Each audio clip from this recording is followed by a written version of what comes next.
Cet épisode 4 d'Hacker d'Arguments est spécial car il accueille sa première championne de sport. Sophie Fraioli est une athlète para-tennis. J'ai pu faire sa connaissance lors d'un partenariat sportif entre elle et l'entreprise qui la parrainait. Nous avons depuis gardé contact et d'un échange est née cette envie de la voir à mon micro. La maladie a été son premier challenge. Atteinte d'une myopathie, Sophie Fraioli a beaucoup travaillé pour devenir une sportive déterminée qui participe à des tournois de tennis para-athlètes depuis plusieurs années et qui à chaque fois relève de nouveaux challenges, dont un dont elle va ici nous parler. Depuis combien de temps, pour commencer, le mûrissez-vous ce projet ? Ce projet mûrit depuis 3 ans, mais en fin de compte, le Népal m'attire depuis très longtemps. Depuis, je pense, que j'ai commencé l'art martial, le karaté. Donc on va dire que c'est vraiment une culture qui m'attire depuis que je suis jeune adulte, depuis l'âge de 20 ans, une vingtaine d'années. Et enfin, je ne vais pas dire que je me réveille, mais tout comme, enfin je renais et enfin je m'autorise à, ça y est, partir vers cette culture qui m'attire et qui m'attire encore plus, d'autant que la méditation est entrée aussi dans ma vie depuis 8 ans. Et dont j'ai envie d'apprendre et qui me sert à grandir aussi. Donc voilà, ça fait 3 ans, ça fait vraiment 2 ans que ça s'est concrétisé. Donc est-ce que c'est une fois de plus la sportive compétitive qui se lance un défi ? Est-ce que vous le voyez comme un défi ? Oui, je le vois quand même comme un défi. Même si au début, lorsque j'ai réfléchi à ce voyage, je n'y avais pas encore introduit toute cette partie de trek. Pour moi, c'était vraiment un voyage initiatique que je voulais faire, plutôt axé sur la méditation, sur l'aspect aussi humanitaire et caritatif que je voulais aussi aborder en allant visiter les écoles, les orphelinats. J'avais pas encore introduit cette partie de défi sportif, c'est venu après. Alors c'est un défi qui va durer 5 semaines. Est-ce que vous pouvez nous en parler ? Quelles sont les grandes étapes ? Alors c'est un voyage qui va durer 5 semaines avec un gros défi sportif au départ qui va durer 2 semaines, puisqu'on va avoir 2 semaines de trek dans les Annapurna où on va monter à 4000 mètres à l'aide d'un fauteuil tout-terrain qui est spécialement conçu pour ça, qui va être tracté par des porteurs népalais, puisque la montée ne peut se faire que comme ça vu le terrain accidenté. Et nous, en tant que sportifs, j'aurai en tout cas à appréhender toute la descente. Donc ça va demander beaucoup d'entraînement. Donc justement, je me prépare en France, mais avec des fauteuils tout-terrain électriques, où je monte dans le massif des Alpes, le massif du Sénoz, pour appréhender justement la machine. Donc c'est une grosse préparation. Et puis avec mon coach sportif, on renforce aussi tout le haut du corps forcément, tous les muscles profonds qui permettent aussi une bonne stabilisation du tronc, qui est quand même importante aussi dès qu'on prend de la vitesse. Donc il y a toute une préparation physique aussi en amont. Est-ce que là vous avez déjà toutes les étapes pour savoir où vous dormirez ? Vous m'avez parlé aussi d'un orphelinat où vous allez intervenir. Est-ce que tout est déjà dressé ? Alors tout est déjà organisé. Toutes les équipes m'attendent déjà sur place. Je sais que dans les Annapurna, on va être logé dans des lodges, qu'à Katmandou, je serai dans un hôtel. J'ai aussi une partie de séjour méditatif dans un monastère avec les moines népalais. Tout est réservé. Et quel soutien collectif ce projet porte-t-il ? D'extérieur, on peut penser que c'est individuel, mais j'imagine que vous souhaitez transmettre un message. Oui. Ce projet, c'est vraiment aussi... déjà, c'est un projet pour moi, bien sûr, qui va m'aider aussi à grandir, à devenir la meilleure personne qui soit pour moi, mais aussi pour les autres. Ce voyage, j'ai envie d'en faire un film documentaire. Donc je pars avec toute une équipe de vidéastes aussi. J'ai de futurs producteurs aussi pour la suite, parce que mon envie, c'est d'en faire un film cinéma ou un film France Télévisions. J'ai envie de faire des conférences à la suite de la projection du film. J'ai envie de toucher un maximum de personnes, même ceux que je ne côtoie pas, que je n'ai pas l'occasion de rencontrer dans la vie de tous les jours. J'ai envie de les amener à partager ma philosophie de vie, à partager ma vision de la vie, de ma place de femme, de la vision de la personne handicapée. J'ai envie de faire bouger les mentalités en fait. Un message d'espoir, oui, pour porter les personnes en situation de handicap. Oui. Et quel regard porte votre entourage sur ce projet ? Dans ma famille, que mon frère est au courant, seulement mon frère est au courant, et mes petites nièces bien sûr, qui sont très partie prenante. Après, mes amis, forcément mes amis proches, maintenant de plus en plus quand même sont au courant, mais j'ai gardé ce projet très secret jusqu'à il y a un an en fait. Est-ce que c'était une forme de pudeur? Est-ce que moi-même j'avais besoin de trouver confiance aussi dans ce projet avant d'en parler? Et puis finalement, au fur et à mesure que les années avancent et que les mois avancent, je suis de plus en plus confiante. Je suis de plus en plus en vibration avec ce projet et je sens qu'il va aboutir. Et donc du coup, voilà, il y a tout qui se met en place. Vous aviez la crainte peut-être d'être découragée? Oui, par la charge de travail que ça représente, oui. Et puis je crois que c'est la première fois où vraiment je mène à bien un projet qui vraiment me tient à cœur, qui est fait pour moi, que je m'autorise à faire ce projet pour moi. J'ai souvent donné priorité aux autres, mais là, pour une fois, c'est moi la priorité et je pense que c'est la première fois dans ma vie en fait. Votre dossier de presse dresse bien le projet et commence donc par, je le disais, le Népal du défi sportif à la quête de soi. Où peut-on le consulter en ligne si les auditeurs le cherchent ? Alors pour l'instant, il n'est pas encore en ligne parce que j'attendais de complètement le finaliser. Mais maintenant, je vais pouvoir le partager sur mes comptes Instagram et Facebook, bien sûr. Puis j'ai créé aussi un petit lien de don pour les gens qui auront envie de participer à ce projet via la plateforme Hello Asso. Donc voilà, il y a vraiment moyen, si on a envie de me soutenir, de pouvoir faire un petit don parce qu'il n'y a pas de petit don de toute façon. Donc vous avez des entreprises mécènes, mais un particulier peut aussi tout à fait vous aider, vous soutenir. Exactement. La quête de soi sous-entend que vous recherchez quelque chose. Qu'aimeriez-vous vous prouver lors de ce voyage ? C'est donner du sens en fait donner du sens à qui je suis, me dire que je suis enfin sur le bon chemin et vraiment trouver confiance en fait en la femme que je suis, qui s'est souvent négligée, qui n'a pas su peut-être s'apporter suffisamment d'amour et de voir la valeur qu'elle avait. Donc ça, je suis venue aussi chercher ça en fait.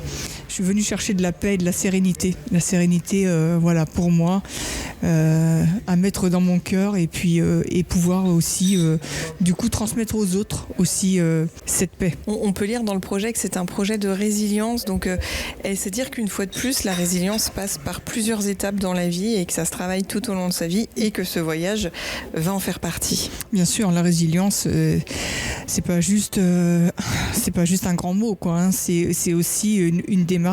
C'est aussi un chemin que l'on prend donc, et qui peut évoluer vraiment tout au long de sa vie. Concrètement, comment serez-vous aidé au quotidien pour cette immersion au cœur des Annapurna pour vraiment que les auditeurs puissent visualiser quel sera votre quotidien une fois sur place ? On sera bien entouré. Je pense qu'on est entouré vraiment d'une équipe de professionnels népalaises. Hein. On a des porteurs, on a des Sherpas, on a un guide francophone. Moi, je serai entouré de tous mes vidéastes et amis. J'ai encore un médecin à trouver, mais je pense que je vais le trouver d'ici là.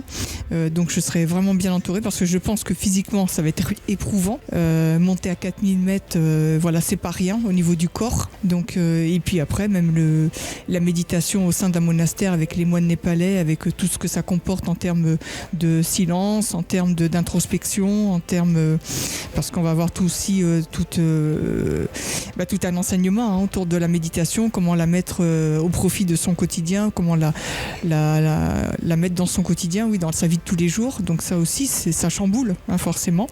Mais je serai bien entourée en tout cas. Et donc on en parlait rapidement tout à l'heure. Vous souhaitez intervenir au sein des orphelinats, donc je voudrais que vous nous en parliez et savoir comment vous vous y préparez. En fait, moi j'ai envie de partager aussi avec les enfants. J'espère même me servir un peu de mon métier d'art thérapeute parce que forcément là-bas il va y avoir la barrière de la langue aussi. Même si l'anglais, je pense qu'il est parlé sur Katmandou, mais je suis pas sûre que les enfants maîtrisent complètement l'anglais. Donc j'espère même me servir tout ce que la communication non verbale de la thérapie pourra me permettre en termes de communication, c'est-à-dire emmener du petit matériel pour faire peut-être un peu d'art plastique, chanter, enfin je sais pas comment, j'imagine toutes sortes de choses avec les enfants, même peut-être le sport aussi.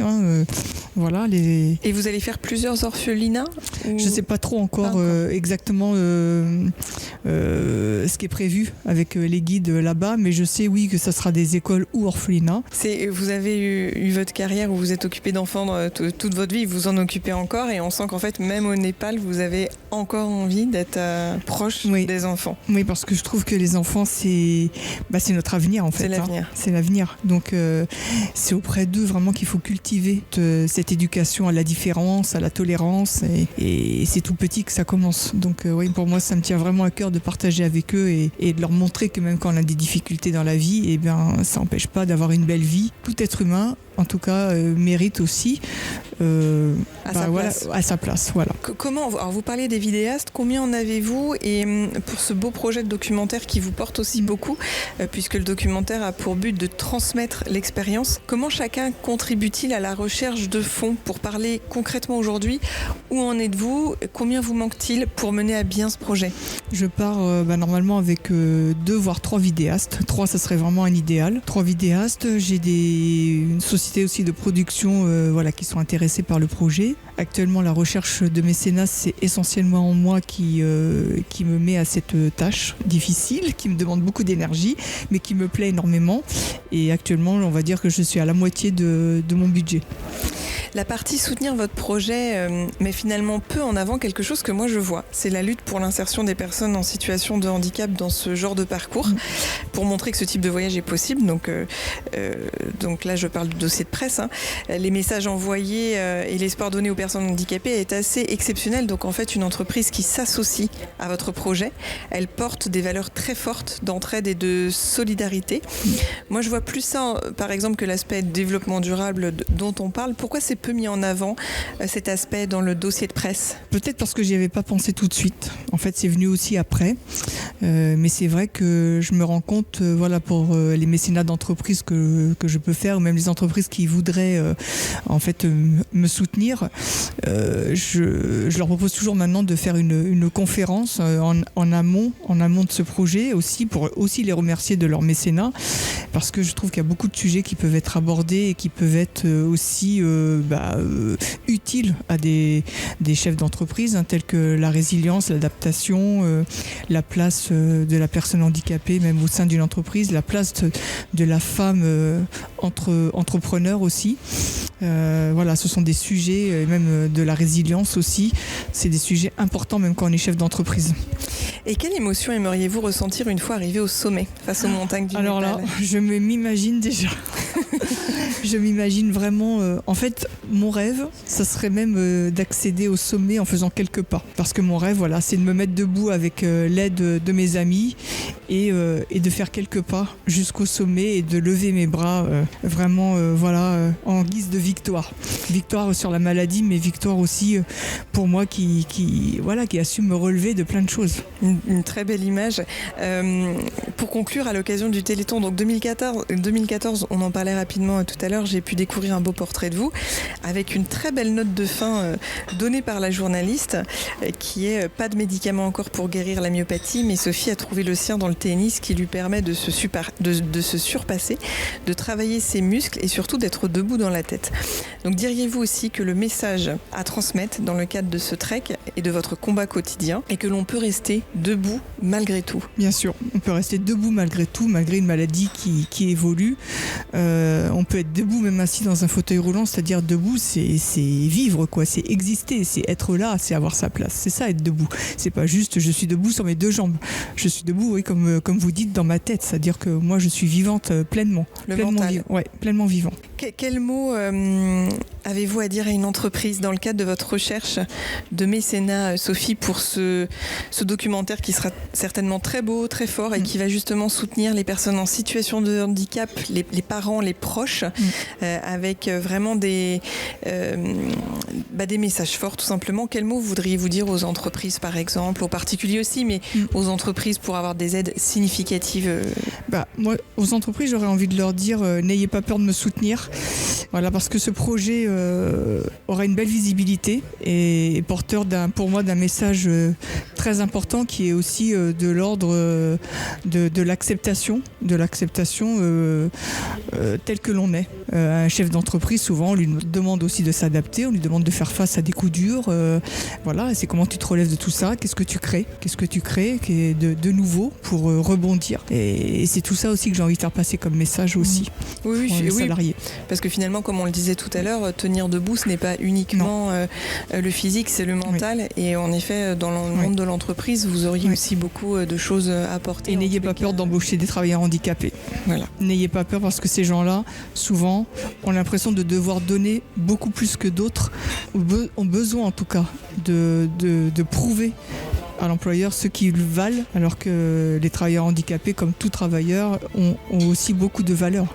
Mais on doit fournir souvent un travail 2 fois plus intense pour prouver notre valeur, notre place. Eh bien, j'espère vraiment que vous serez entendu, que cette interview, que ce reportage va vous aider parce que c'est un projet assez exceptionnel. Nous, on a passé aussi une journée assez forte avec Adrien, parce que vous êtes une sacrée personnalité, vous donnez le sourire, vous êtes en effet une battante et c'est pas que des mots. Merci beaucoup pour ce témoignage très précieux. Moi, je suis très fière de vous avoir eu au micro d'À cœur d'argument. Merci beaucoup. Bravo et bon trek. Merci beaucoup.